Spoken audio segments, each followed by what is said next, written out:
From Britney Spears to Nicki Minaj, here are the worst celebrity meltdowns in history. First off, Miss Britney Spears. On February 16, 2007, the Gimme More singer infamously shaved her head. Days later, she shocked the world by furiously attacking a paparazzo's car with an umbrella. The following July, the pop star offered up a bizarre explanation for her violent behavior.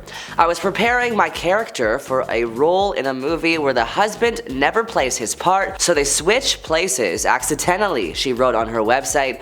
"I take all my roles very seriously and got a little carried away. Unfortunately, I didn't get the part." But in her 2023 memoir, her opinion on the incident changed. She says, "I'd been eyeballed so much growing up, I'd been looked up and down, I had people telling me what they thought of my body since I was a teenager. Shaving my head and acting out were ways of pushing back," Spears adds in the book. After Britney was put in a court-ordered conservatorship in 2008, granting her father and a lawyer control over all her financial and personal affairs, she says she was forbidden from keeping the new shaved look. "Under the conservatorship, I was made to understand that those days were now over," she writes. "I had to grow my hair out and get back into shape. I had to go to bed early and take whatever medication they told me to take." Our next celebrity meltdown involves Nothing Compares to You singer Sinead O'Connor. Sinead was performing on SNL when a brief moment destroyed her entire career. On October 3rd, 1992, O'Connor appeared on SNL to promote her new album, Am I Not Your Girl? For the second song of the evening, O'Connor had chosen to perform an a cappella version of Bob Marley's song War. Throughout the performance, she stared intently into the camera, and as she sang the final line, "We have confidence in the victory of good over evil," O'Connor held a photograph of the Pope directly in front of the camera, ripped it up, saying, "Fight the real enemy," before throwing the pieces to the floor. The SNL producers were not aware of O'Connor's plan.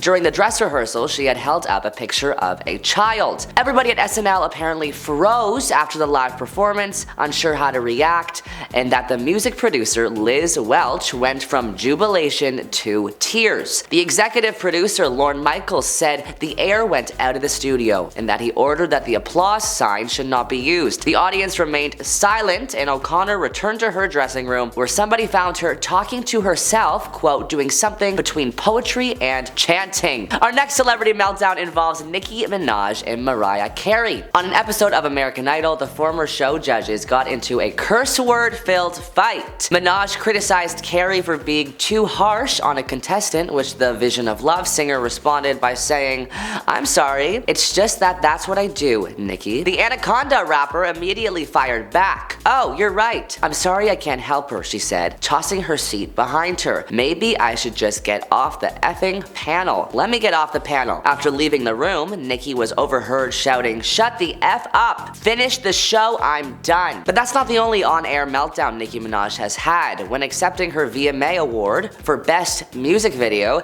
Nicki made a dig at fellow performer Miley Cyrus. While thanking her pastor and other fans, Nicki said, "Back to this B-word who had a lot to say about me the other day in the press. Miley, what's good?" Speaking of on-air meltdowns, Hugh Grant had some rude things to say to Ellen while on her talk show. After she complimented her guest, calling him fantastic, smart, and all those things, Grant responded back by saying, "I wish I thought that about you." He also had some rude things to say about Julia Roberts while on the Oprah show. "Very big mouthed. Literally, physically, she has a very big mouth. When I was kissing her, I was aware of a faint echo." Again, they would try to get Grant back on track during the interview, mentioning that Julia Roberts was a really good person, in which Grant responded by saying, "I wouldn't go that far." Hugh Grant would go on to admit that this current relationship with Roberts is not on the best of terms because of past comments. "I've probably made too many jokes about the size of her mouth. She might hate me by now." Michael Jackson seemed to have a meltdown after his infamous baby dangling incident. If you don't know what I'm talking about, here is the story. In 2002, Michael Jackson visited Berlin to accept an award for his philanthropic work on behalf of children. A lifetime Lifetime Bambi Entertainment Award. During his stay, the pop star dangled his 9-month-old son, nicknamed Blanket because his face was covered with a towel, over the balcony of the hotel he was staying in. It seemed that what the king of pop was trying to do was show his baby to the fans that had gathered outside his hotel, but the public's response was obviously completely opposite from what Jackson had expected. As soon as photos and videos of the incident were released to the public, the media started criticizing Michael's parenting skills and reckless behavior. Ringo Starr, a former member of the Beatles, got in a serious altercation with interviewer Sherry Hewson. During a live event, she said, "He just sat down, said, 'Okay then girls, what are we doing here? Shall we just get Paul McCartney out of the way?'" This was live, by the way. Anyway, he carries on. "Let's get Paul McCartney out the way." "You want me to talk about Paul McCartney?" I said. "Well, no, you're here." And he said, "No, you don't. You want to talk about Paul McCartney." She continued.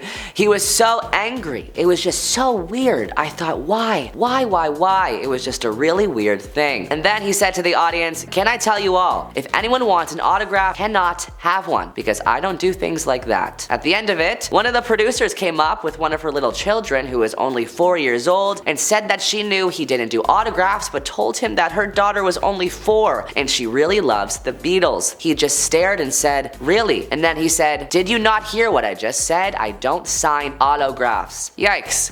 David Letterman, former host of the David Letterman Show, has made some really weird on-screen moments while interviewing celebrities, and some of these stories are really hard to believe. When he was interviewing Madonna, he stopped the interview and asked her, "Why don't you go and kiss the guy in the audience?" Shocked, she said, "Why are you so obsessed with my love life?" He responded by saying, "Go kiss the guy in the audience. It would knock him out." She responded, "I can't. I've never succumbed to peer pressure." Interviewing Jennifer Lopez, he made the cameraman zoom into a close-up of her chest while saying, "That's pretty good. That's pretty darn good." Ew. David Letterman seems quite rude, but perhaps the rudest interview story has to go to Jesse Eisenberg. While promoting his new movie Now You See Me, the actor seemed to have a meltdown while in an interview, being extremely rude to the interviewer. Out of nowhere, Jesse brought up the often maligned comedian Carrot Top. Before long, it became clear that Eisenberg only brought up Carrot Top so he could mock the interviewer, whose name was Puga, her abilities as an interviewer. "Do you know the comedian Carrot Top? Well, you're like the Carrot Top of interviewers." "Yeah, it's a good thing. Don't cry now. Cry after the interview is over, because otherwise I'll look like I'm responsible for it." Yikes.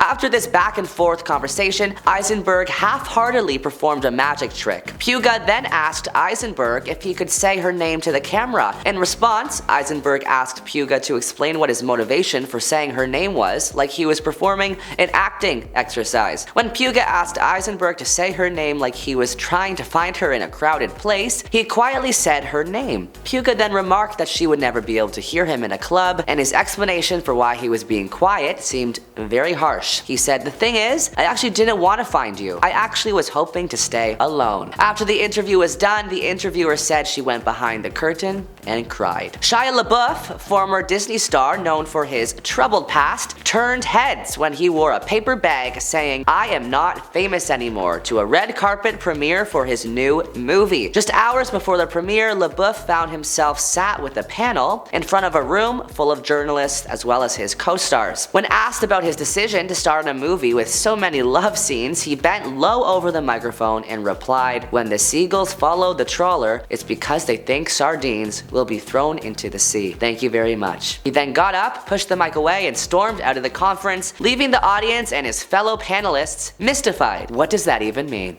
Our final celebrity meltdown involves Miss Ariana Grande. In 2015, Ariana went with friends to a donut shop to grab a sweet treat. Everything was looking good until the employee at the donut shop supposedly turned around behind the counter, and while he wasn't looking, Ariana licked some of the donuts still for sale while saying, "I hate America," and later calling the donuts disgusting. The security footage of the incident went mega viral online, and Ariana quickly went to Twitter to apologize, saying, "Seeing a video of yourself behaving poorly that you have no idea was taken is such a rude awakening that you don't know what to do. I was so disgusted with myself." She said, "I'm not here to make any excuses or to justify my behavior because I can't. I'm just here to apologize." Well guys, that's it for today's video, but there are lots more you can check out to stay up to date with all this celebrity drama.